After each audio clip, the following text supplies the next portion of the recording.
Ladies and gentlemen, welcome back to the Shepheard-Walwyn Podcast. I'm your host, Jonathan Brown. Today we've got a very special guest. It's Kane Guglielmi. He's writer, director, filmmaker of what we hope is going to be a hit film, Commonwealth, that's just about to be released in Australia and New Zealand for distribution elsewhere. Kane, welcome to the podcast.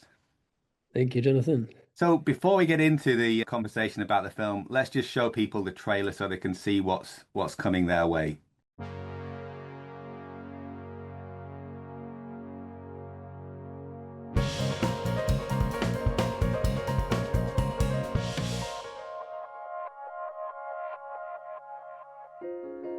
My name is Kane Guglielmi. I live in a rural part of Australia on a small farm. And being the annoying overthinker that I am, I've been asking myself why? Why aren't we happy?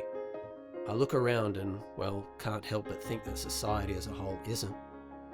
So I called some mates and grabbed a camera and we hit the road.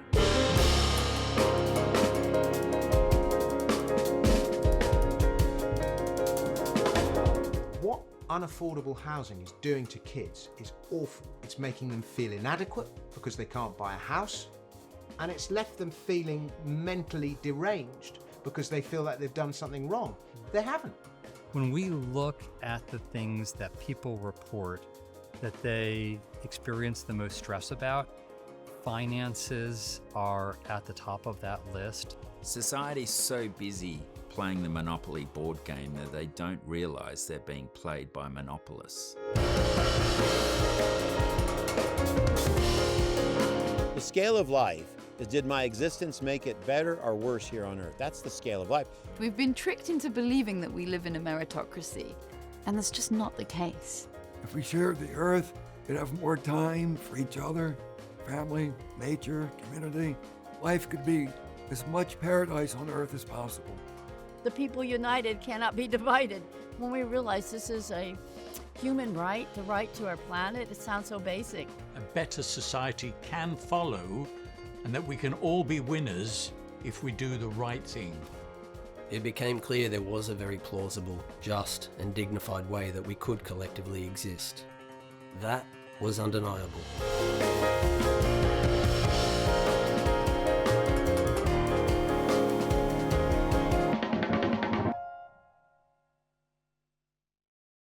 Regular listeners and watchers of the podcast will recognise the likes of Fred Harrison, Akhil Patel, Dom Frisby. Kane, for people who haven't seen it, how would you describe Commonwealth in your own words? It's an evolutionary journey. I set out on this venture as an average guy who had a lot of questions, and I decided to go and ask clever people simple questions. I had a lot of curiosities about the way that the world functions, and things weren't really making a whole lot of sense to me. So the film is very much a fly on the wall experience of an average person traveling around the world asking all these brilliant minds what plausible alternatives exist to the system in which we live in. I'm certainly no expert. I've never professed to be an expert on any of these topics. It's very much a very personal story that discusses everything from what led me to go on this journey to my conclusions around the topics of happiness and what ways could exist for greater prosperity in society. Amazing. You said that the timing of the release feels uncanny.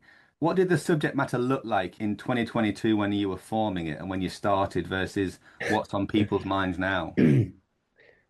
Well, look, it was certainly something that I knew very little about back in 2022 when the conversations first started around this, but it was at a very interesting point in my life that off the back of COVID, where I was asking a lot more questions, and I've started to feel like the system was somewhat rigged against the average person, and that upset me in many ways. I've got two kids, and I felt like I'd played by the rules of society my entire adult life, and then it started to look as though it was not serving me. And I had this epiphany, and that's really how the journey started. My understanding of what the alternatives that existed, I was so close-minded at that point in my life to think that there were any other alternatives.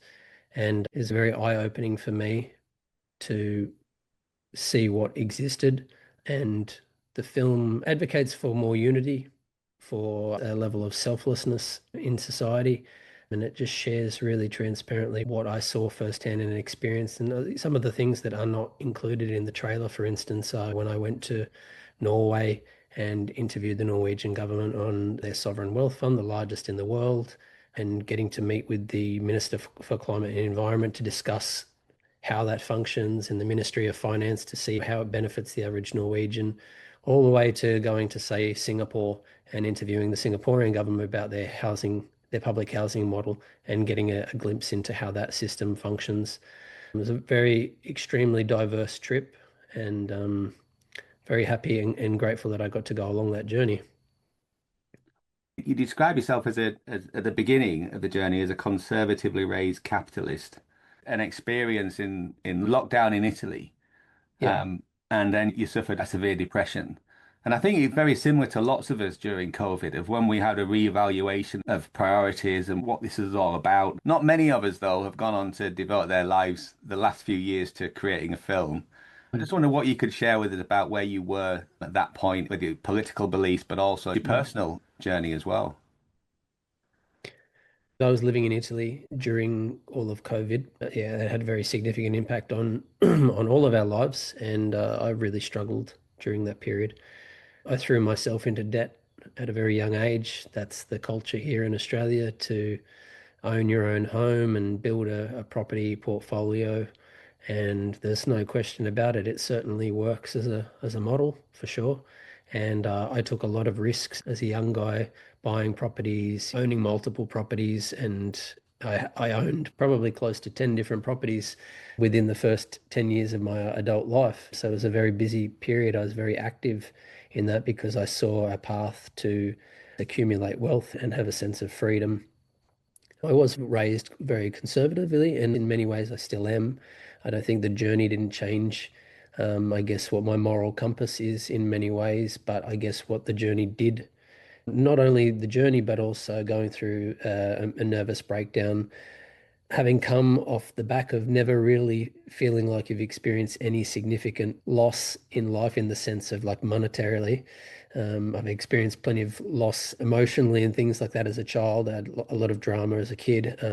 But, as an adult, everything that I put my hand to, I was making money. I did extremely well. I was not afraid to take risks. And then I guess off the back of COVID, I had that first experience, and it was a very significant one where I really got knocked down really hard, and I'd never experienced anything like that in my life. I thought my career was entirely over. Things were so bleak during that period that I just, all of my passions, motorcycles, all these sorts of things, it felt dead inside. I had no optimism at all for the future. And so when this conversation first started about doing this film, it came at a point where, had I not gone through that life experience, I probably wouldn't have gone out on this journey, because I wouldn't have been able to come into it with a position of, or an experience of empathy. And having gone through the highs and lows of having physical wealth, in a sense, to also experiencing big loss, to the stresses of owing the banks millions of dollars, I've been there and done it all. And had I not gone through all of that, I probably wouldn't have made this film. I think when I started to have all of these epiphanies and thoughts about the way that the world operated off the back of COVID, I felt really helpless, if I'm honest. As I said before, I've got 2 kids, and I started to think, if I'm bleak for the future, what are things going to look like for my kids? And so I thought, what could I possibly do? I am one guy. I'm not a mega wealthy guy. I don't have any power or influence in government or in politics. What could I possibly do? And I thought, well, the only thing that I could do is to use what power that I do have, and that is in the skill set and experience that I have in life, which is making films. I'd never made a documentary before. I'd always worked as a writer and director in drama. I write movies and direct TV and things like that. So the idea of doing a documentary, let alone being in front of the camera, was a whole new thing. And it was the idea of putting myself out there in a vulnerable kind of way for audiences to connect to me, to these wider topics, was very, very daunting. But I did feel like it was my way of trying to contribute something back to society, but also to my friends, my family, and especially my kids, because I thought Quite honestly, my thought, if when my kids are older, maybe 20 years from now, they may look back and go, maybe the world hadn't changed by that point, but at least they could look back and go, Dad had a go at trying to make some change in the world. He didn't just sit there and wait and remain complacent. I guess in many ways, that was a big part of the motivation to go on this journey was for my kids. And the motivation with your kids then is that what caused you to move out of that feeling of powerlessness that you had during COVID? That was the whole reason I had my nervous breakdown, was because I suddenly felt for the first time in my life that I wasn't in control of the destiny of my kids in many ways.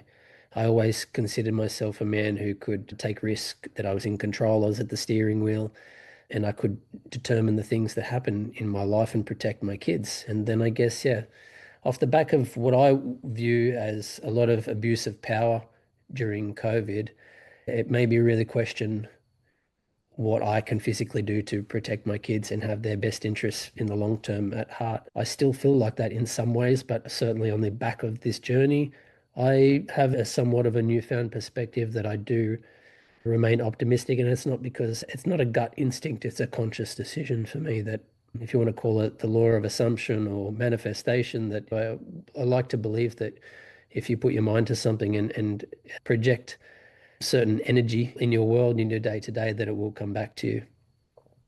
For those who don't know, I mean, your career before this film was really, I mean, as you describe your property portfolio as a young guy making his way in the world. Is it right you were the youngest ever director on the drama Home and Away? For network television in Australia, yeah, I was 23 when I got that job to direct. At the time, in that era of television 15 years ago, Home and Away was, I think, the most profitable network TV series in all of Australia. It was a huge cash cow for the network. And to get that gig directing that at that age with such a veteran cast, it was certainly an experience where I got thrown into the deep end. And I really enjoyed that. I made some great friendships along the way, but I knew that soap, or that format of television, was not something that I wanted to do forever. So a bit like Commonwealth, it was something in that moment that I felt passionate about. It was an opportunity, and but being the creative that I am always keen for new adventures. So I moved on to do a couple of feature films, and some of them that I've written that are quite big American projects that are still in development that I got hired to write. One of which actually helped me fund a large portion of this documentary. So it's funny how it all works out. Yeah, amazing. I know Home and Away was in the UK for a very long time, competing with Neighbours. Is it in America? Home and Away? I'm not sure these days, but back then it was licensed in, I think, close to 200 countries. It was nearly in every territory around the world. I do know that the UK was, I'm quite certain, the most popular international audience, and I think it was Channel 5 from memory. Yes. I don't want to misquote numbers, but we're talking very, very significant money that they were paying back in that day for that show. So it was yeah, it was a great opportunity, a great learning ground. Those sorts of TV shows operate very fast, and I started out as an editor and director. So working in a very fast-paced TV production, it helps to know exactly what you want and to be an effective director in network TV. So it worked out well coming off a background of editing where you really know what you need and what you don't need. That's pretty valuable to producers. And really fast format because there's so many shows a week, right? When you're looking back if you're thinking about the lessons that you've had making the film about unity and collaboration and community, what is it that you look at as the closest that you've experienced in your life, professionally or personally?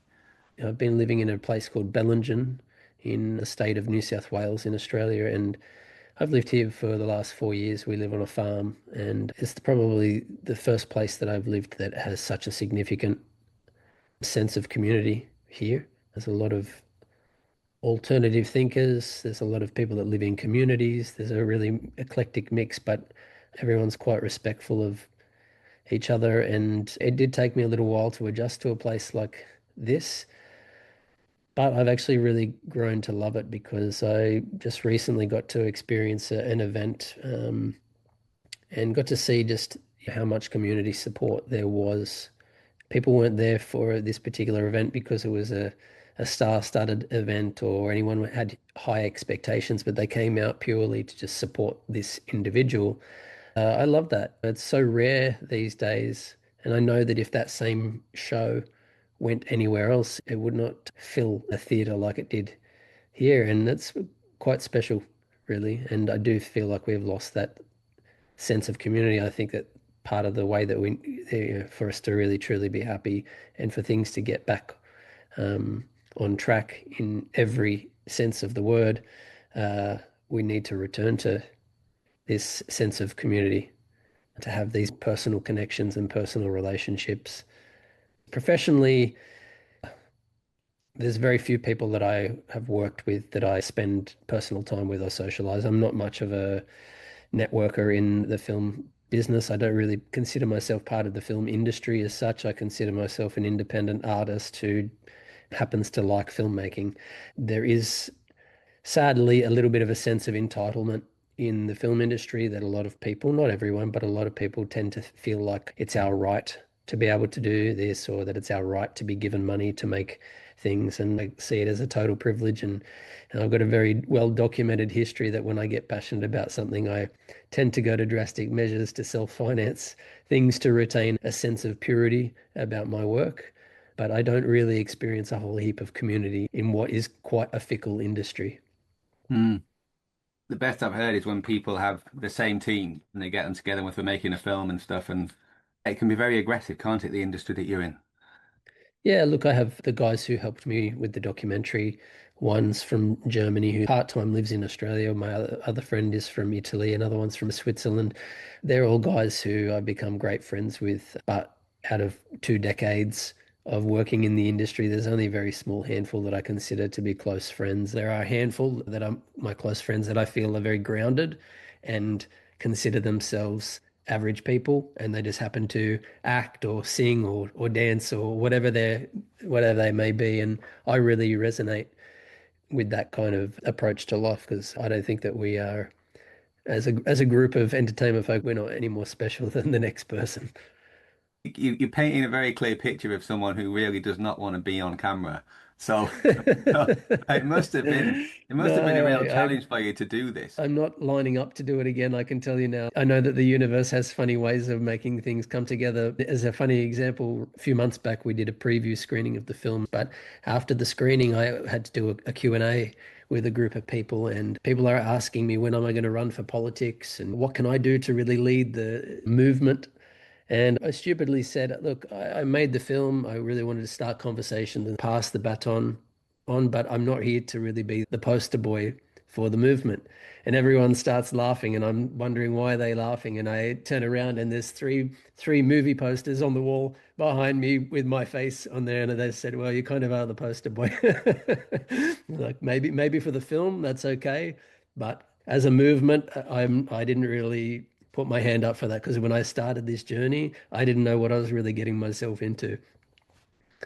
So lessons in that you found going around 7 or 8 countries that you visited, filming in Singapore, Norway, Switzerland, elsewhere. What countries surprised you in terms of what they were doing and what was expected? The model that's in Alaska, from the moment of birth in Alaska, residents are handed out an annual dividend check from a share of the revenue from their oil sector. That to me was quite interesting, and getting to talk to so many people there to see how that actually makes an impact in average people's lives day to day, year to year, and how parents who've been paid this money for their children since birth, how they've invested it. And I met people whose kids were able to buy their first home cash, or that it paid for their entire college fund. That was a very interesting glimpse into how effective some of these ideas are. Conversely, what I saw in Norway, which is often revered and considered the gold standard for this model, and the politicians in Australia are always referring to Norway for their 78% tax on energy as something that we should implement here. My experience from that is that I think that it's good in theory, but Norway is one of the highest tax nations in the world. They do have the largest sovereign wealth fund in the world too, primarily fed from their oil dividend. But that money that's tied up there, people say they've got $500,000 roughly for each citizen. But in terms of the day-to-day impact of the average Norwegian, it's all very theoretical. And those funds in that sovereign wealth fund are all invested in the stock market. And as we know, that's not real money. It doesn't really, it doesn't put food on the table for people or pay their bills. So I think in theory, the collection of the economic rent from natural resources in Norway is great in one sense. I think that the distribution of the wealth that's accumulated by the government for the people, I think that could be handled in a different way, because I guess some of the things that we explore in the film is that the idea that by generating the and collecting this rent, so to speak, the idea is that could, in theory, abolish all other forms of taxation. The way I see Norway is that they're double dipping in many ways, because not only are they building up all this wealth through their sovereign wealth fund, they're also taxing their people at an incredibly high rate. And to me, you could be taxing your people a lot less because you've got all that wealth there. But it's all theoretical. So I feel Alaska is one of those underrated places that not many people refer to or talk about. I actually think it's a more practical way of being able to share the fruit from the natural resources. And the idea of someone having a contribution from birth, I think that's just a fabulous sense of abundance. I think going back to your experience during lockdown of someone feeling they're part of something and they're a member of something bigger than themselves and they get rewarded for that. I think it's a wonderful way to start your life, isn't it? You can see it in the film, but one of the mothers that I met and that I interviewed, and she talks about how it benefited her and her husband, and now how it's benefiting their kids. And I think about my kids, and I think about how I started adult life. I was without a home for a period. I got kicked out of home as a teenager, and I had no money whatsoever, and I started adult life in debt. The idea of being able to start adult life with a home and a roof over your head, that opens a world up of possibilities, and it gives you a much nicer start to adulthood to be able to generate a life of prosperity and happiness for yourself, no? Because everyone knows that being a slave to debt for the next 30 years is one of the biggest burdens in our lives. Yeah. Yeah, for sure. And the way in which young people in the UK in college, some young people are coming out with debt of over 100,000 UK pounds. So that's nearly 200,000 Australian dollars just to go to university. The debt goes on as well. There's no way of ending that debt. It's just there forever for the rest of your life. That's right. Setting people up for a life of struggle. Yeah. Other insights that you got from the film that when someone watches a film, they'll see the themes that you've been working through yourself that I think are relevant for all of us. Absolutely, yeah. I very intentionally set out to make a politically neutral film. I don't use the film as a means to express my personal opinions. I could have done that, and I know most documentaries these days do have that, or choose to go down that path of somewhat having an agenda. I never had an agenda from the get-go, so this film is very much a film for everyone. We set out asking this question of why aren't we all collectively happy? You don't have to look too hard to see what's going on around us and to see that we as a society are not getting any happier. Things are not improving. And why is that? And what is the answer to happiness? While we explore all these different themes and ideas and plausible alternatives, we do come full circle and have some kind of resolution in terms of on the happiness front. I won't spoil that now because it kind of kills the reason why you want to see the film. But the film in general, from what I'm hearing from people, it's a film that's meant to inspire. It will challenge some people, but it's meant to make you feel warm, optimistic, and to initiate conversations. And that's all that I set out to do.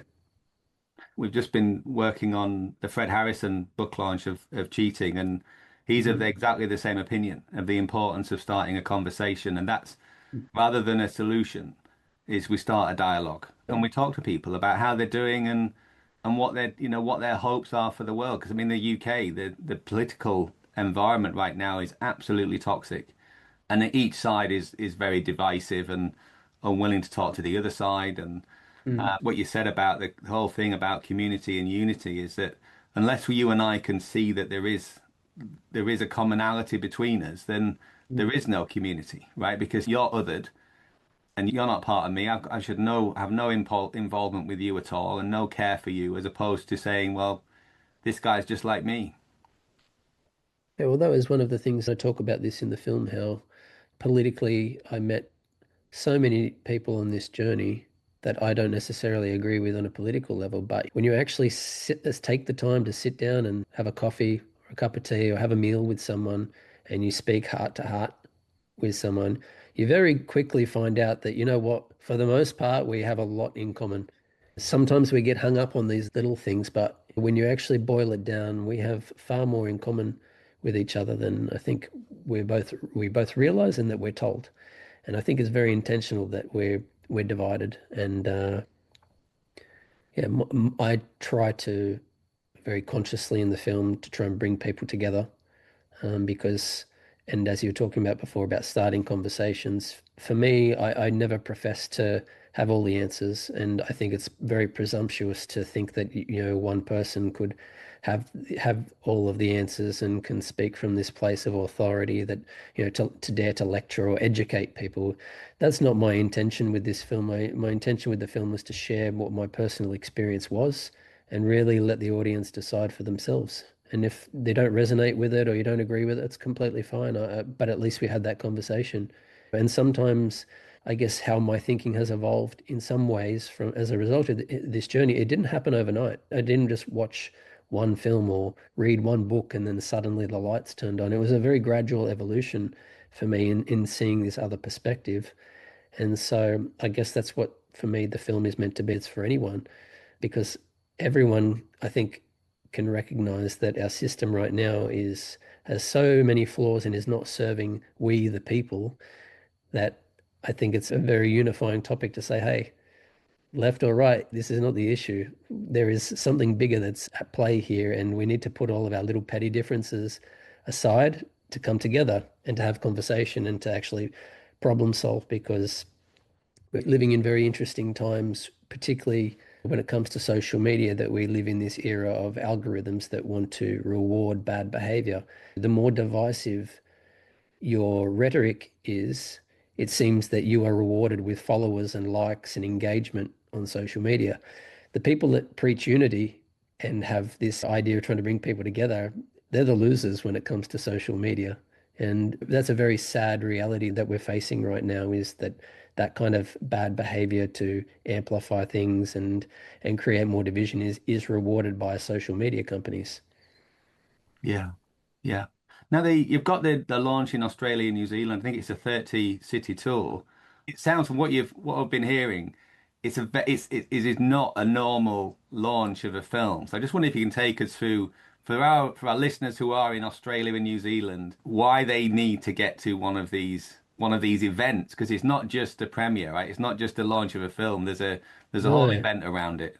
Yeah, the film at some point in the next few months will have a life of its own in cinemas.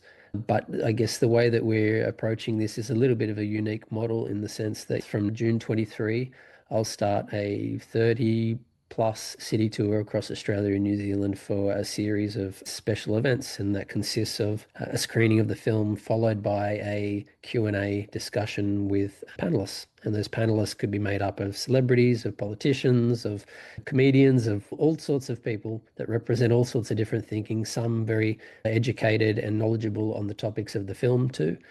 It's a very rare thing and a beautiful thing to be able to get a theatre full of people sitting still without looking at their phones, without interruption, to be able to focus in on something, and then afterwards to be able to engage them in conversation and to let people from the audience feel heard, and for different thinkers to be able to express thought. That's a beautiful thing, and you can't achieve that by putting a film on Netflix. You can't achieve that on putting it on network TV. It comes back to that topic of community, and it's an unspoken thing that when you're in a theatre full of people, you feel something different. There's a way that you can connect to people's hearts on a different level that you cannot achieve by streaming it, on someone's TV. So for a film like this, that is very much an emotional, I guess, journey in many ways, a very personal journey, We made this decision that it would be better served to take this kind of approach and see what happens, because I think when you put those people in that environment, it can have quite a big ripple effect. It can snowball from things like that, because people walk away and tell their friends and talk about it, and it starts conversations in people's homes, and then the next thing you know, someone wants to host a screening in this part of Australia or that part of Australia or in New Zealand. And then beyond that, we're very open and considering doing something similar in the UK and other parts of the world, because it would almost be a shame to just plonk it on a streaming service in many ways. What I've been finding is that there are so many organizations, not just big ones, but I'm talking about community organizations, could be just a handful of people, a couple of hundred people, who have very similar or share similar themes to the film. And what we're finding is how many of them are rallying behind the film's release. It's almost as if they've got something that they can unify on. They might have slight differences of variations on perspectives on certain things, but the overarching theme of the film is something that all these places and people want to get behind, which is great. So how can people find out where the closest screening is going to be and to take part in one of the events? So the easiest way to find out more about the film, there is a website. It's commonwealthfilm.com. And on there it has all the information about the film, the trailer. It also has the links to locations screening near you. You can subscribe if you'd like to know more information about when new locations are going to be released. And there's also ways to be able to request a screening, which we pass on to the film's distributor, and they facilitate that. And also, if people really love what they see, if they really love the trailer, what we're asking people to do is that there is on the page of the website, the trailer, you can physically download the files. We've got it all set up there ready, whether it be for Instagram or any other type of social media platform. You can download the file and you're free to share it on your own social media platform, how you wish and to whom you wish. Amazing. And so thinking about the film then, we'll tell you that it's been a success. Well, I like to see full theatres, but I would love to see conversations being started as a result of the film. And that's probably my greatest hope. We as a family took quite a big risk, and it's been a very taxing 4 years on this journey to get it to the finish line. And when I started this, I thought it would have been out released 2 years ago. And it's just not the way it worked, and you'll see why in the film. But in many ways, I think, as you were sort of quoting me before about the uncanny timing, I really believe that there's been some divine intervention here in terms of the release date of the film, as I've been suggesting. But I learned a lot of the things that I learned now from, say, Phil Anderson and Fred Harrison about their economic forecasts. And this year, 2026, has been marked for quite some time about some possibilities that could occur. And I think it couldn't be more timely now that all these delays and these hurdles that I've faced to get the film to the finish line, for it to release of all years, 2026. It's been very interesting the last 6 months in particular, just seeing how volatile the world has become. People who maybe never asked questions before are very much asking questions now, and are starting to look at what other alternatives exist and what could be a better system. I made a film a decade ago that was called the most timely film of the year by a prominent movie magazine in America, which foreshadowed COVID. I produced it developed it in 2015 and released it in 2016 as a guy who came into contact with coronavirus and was forced into his home under home quarantine by an epidemiologist. And that was very prophetic in many ways. And I can't claim that I am some prophet, but I do find it uncanny that the very next feature film that I make, the timing of it exactly 10 years later, that I started 4 years ago, is having a lot of rhymes in terms of my last effort, which is very timely nature, very relevant to people. And 4 years ago, a lot of these conversations weren't happening, especially not in mainstream media. And I don't know about your part of the world, but here in Australia, the last few months especially, every single day I'm hearing on the news about this discussion about a tax on energy, a tax on gas exports. And in my entire life, I've never really heard much around that. Now it's the topic of discussion on everyone's lips in Australia. Everyone in Australia wants their fair share of revenue generated from natural resources to benefit the people. And I think, wow, you couldn't predict that, right? I do believe that there's been some kind of divine intervention. It's been costly and taxing, but I couldn't think of a more perfect moment in history for this to come out.